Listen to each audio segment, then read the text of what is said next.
yung pong blacklisting issue, Sec, nung panahon nyo ba ganon? Kasi ngayon, pag tinanong mo ang kasalukuyang liderato sa departamento, yung palang blacklisting nila, 1 year lang.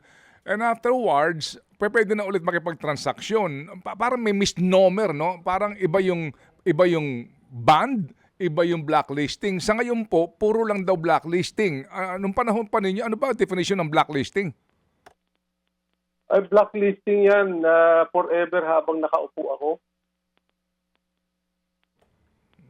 Hindi lang 1 taon yung blacklisting. Opo, opo. Dito ho ba sa may pagkukulang kaya kung meron man itong Philippine Contractors Accreditation Board kasi sila yung nag-una na sila nagbibigay ng lisensya. Pangalawa sila nagka-classify, no, kategorya. Ano ang iyong AAA, AA, etc., etc.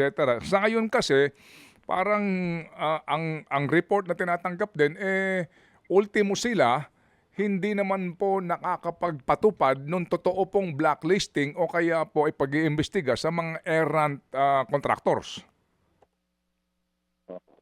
Ang pickup, no, dati I myself chaired pickup, no, at saka yung accreditation board under DTI, no.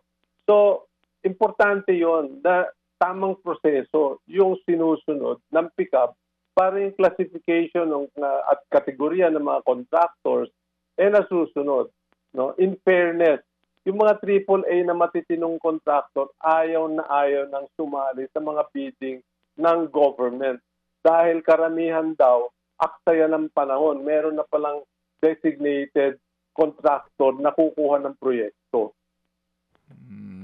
So kumbaga, ano na lang, drama na lang yung ginagawang bidding process sa Secretary. Wala na yun. House na yun.